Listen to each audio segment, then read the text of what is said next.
Hello বন্ধুরা, good morning. সবাই কেমন আছো? আশা করি ভালো আছো, আর আমিও ভালো আছি। তো সকালবেলায় ব্লগটা শুরু করা হয়নি, তখন ক্যামেরা অন করি নাই। তো সোজা স্টেশনে গেছিলাম, স্টেশন থেকে ভাড়া পেয়েছিলাম 5 জন। দুইজন উদয়পল্লিতে নামলো, আর তিনজনকে তোমার একজন ধরমপুরে নামিয়েছি, আর দুইজনকে বেলকাসে, একজনে স্কুলে ম্যাডাম ছিল ওনাকে নামালো, আর একজনে ওনাকে বেলকাসের মধ্যে নামিয়ে দিয়ে তারপরে এখন বেলকাস থেকে বেরিয়ে আবার যাচ্ছি, টাউনের দিকেই যাবো।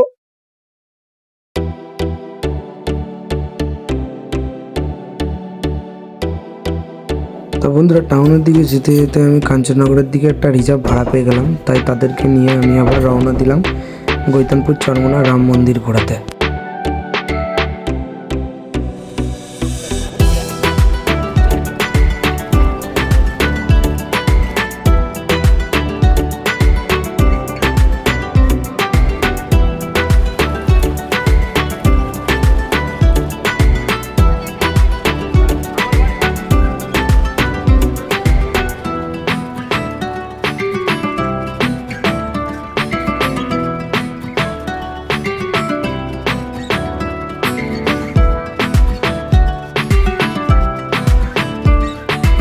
আর এই যে বন্ধুরা, আমরা এই দুটো গাড়ি কঙ্কালেশ্বর কালীবাড়ি থেকে রিজার্ভ নিয়ে এলাম আজকে। মানে কি ভাগ্যে পেয়ে গেছি রিজার্ভ দুটো। আর ওই যে পার্টিগুলো, ওনারা প্রথমে আসবেন না করছিলেন, কিন্তু আসার পরে বলছে বাহ কি সুন্দর জায়গা। আর তোমরাই একবার দেখো, চারিপাশটা ঘুরে দেখায়। দেখো রাম মন্দিরের ভিউ, সাইডে এই যে দামোদর মাছ ধরছে, এই যে জেলেরা মাছ ধরছে এখানে। তাই এখানে এলে তোমাদেরও মন মুগ্ধ হয়ে যাবে। আরেকটা কথা বলি বন্ধুরা, যদি কেউ ঘুরতে যাও আমাদের সাথে যোগাযোগ করবে, আমরা ঘুরিয়ে দেবো গোটা বর্ধমান। নাকি তো ঘোরাবে তো সস্তাতে একদম। আসে এই দিকটা দেখুন, ওইখানটাতে আছে নার্সারি, ফুলের বাগান। আপনারা এখানে এসে ফুলের চারাও কিনতে পারো। মেঘালয় নার্সারি। কি নাম আছে এখানে নার্সারিটার, কি নাম? নাম আছে মেঘালয় নার্সারি। আর আমাদের এখানে রাম মন্দির আসতে হলে কি করে আসতে হবে একটু বলে দাও তুমি। আমাদের কঙ্কালেশ্বরী কালীবাড়ি থেকে গৌতমপুর চরমোনা টোটো করে আসতে হবে। হ্যাঁ, আর কালীবাড়ি আসতে গেলে কি করতে হবে? বর্ধমান স্টেশন থেকে টোটো করেই আসতে হবে। টোটো আমরা 30 টাকা করে ভাড়া নিই মাথা। হ্যাঁ, আমাদের নাম্বারটা তাহলে দিয়ে দেবো ফোন স্ক্রিনে, ভিডিওতে তোমরা কন্ট্যাক্ট করে নেবে, আমরা ঘুরিয়ে দেবো। প্লেস, পাশে দামোদর, পাশে মেঘালয় নার্সিং হোম। কেবল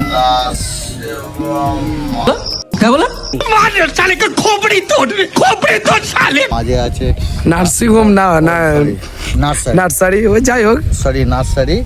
আর সঙ্গে পঞ্চমুখী হনুমান, ওপরে রাম সীতা। তো তোমাদের একটু রাম মন্দিরটা আর এটা একটু দেখিয়ে দিই, চলো ভেতরে। হচ্ছে কত চলো বন্ধুরা, তোমাদেরকে এবার রাম মন্দিরের ভেতরটা একবার দেখিয়ে দিই। এসছি যখন ঘুরতে নিয়ে, তখন তোমাদের একটু দেখিয়ে দিই যে দেখো সুন্দর ফুলের এখানে কত সুন্দর সুন্দর ফুলের চারা গাছ লাগানো আছে, ঠিক আছে। আর এই যে আমি এখন রাম মন্দিরে প্রবেশ করছি। রাম মন্দিরের ভিউটা দেখুন। এই দেখো,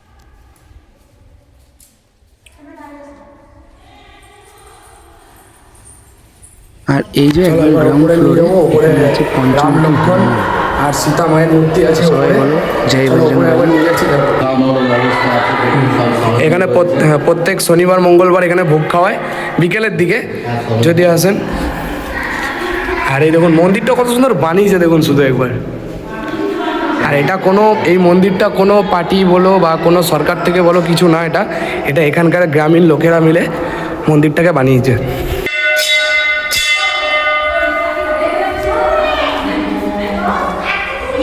এই যে দর্শন করুন ভালো করে সীতা মায়ের মূর্তি।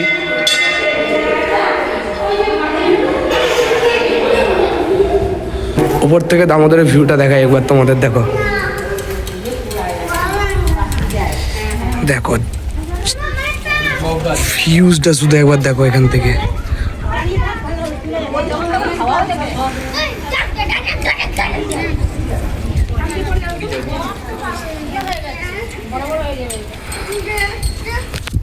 আর এখান থেকে ভিউটা সত্যি অসাধারণ লাগে।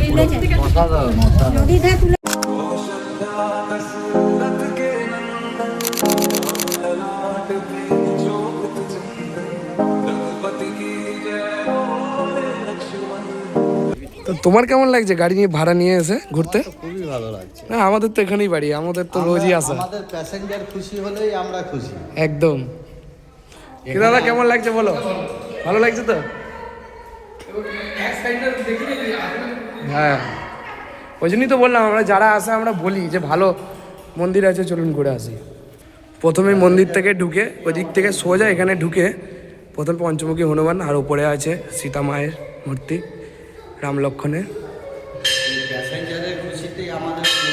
একদম আমরা যতটা পারি চেষ্টা করি প্যাসেঞ্জারকে খুশি করার জন্য, কারণ তারা দূর থেকে আসে ঘুরতে, সেই জন্য আমরা তাদেরকে ঘোরানোর জন্য নিয়ে আসি। পয়সাটা বড় কথা না, ঘুরে আনন্দ পাবে, এটাই সব থেকে বড় জিনিস। তারা খুশি হলেই আমাদের মঙ্গল। তো এরপরে আবার ওনারা ঘুরে আসুক, ঘুরে আসার পরে তারপরে আবার ওনাদের নিয়ে যাবো কালীবাড়ি। তারপর দেখি ওখান থেকে যদি কোথাও যাও সেটাও শেয়ার করব। আর ভিডিওটা ভালো লাগলে লাইক, কমেন্ট, শেয়ার, ফলো করে দিও।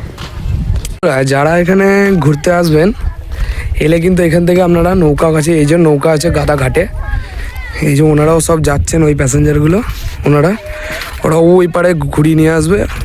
ঠিক আছে, ওই পাড়ে একটা মন্দির আছে, মন্দিরটা ধরা পড়ছে না, কই গেল, ওই যে মন্দিরটা, ওই মন্দিরটা ঘুরিয়ে নিয়ে আসবে। ঠিক আছে, 10 টাকা করে নেবে, আপ ডাউন 20 টাকা। এনারা যাচ্ছে দেখুন কেমন আনন্দ নিতে নিতে।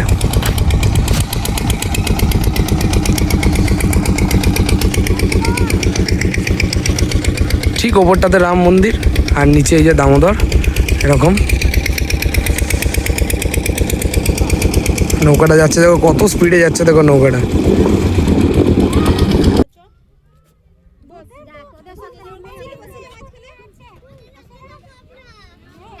তারপরে প্যাসেঞ্জারদের ঘোরা হয়ে গেল, ওনাদেরকে গাড়িতে সব, ওই একটা গাড়ি বেরিয়ে গেল, এবার আমার গাড়িতে এরা সব বসছে, বসলে আমিও ছাড়বো, এই ছেড়ে দিলাম গাড়ি। চলো দেখতে থাকো, সঙ্গে থাকো। কোথা থেকে আসছেন, কোথা থেকে? কামারপাড়া।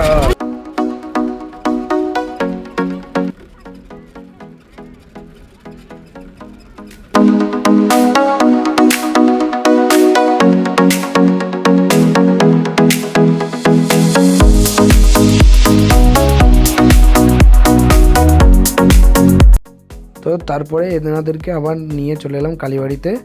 ওনারা বলছিল খাওয়া দাওয়া করবে, সেই জন্য তাড়াতাড়ি ঘুরে চলে এলো। আর এই যে দেখতে পাচ্ছ কালীবাড়ি।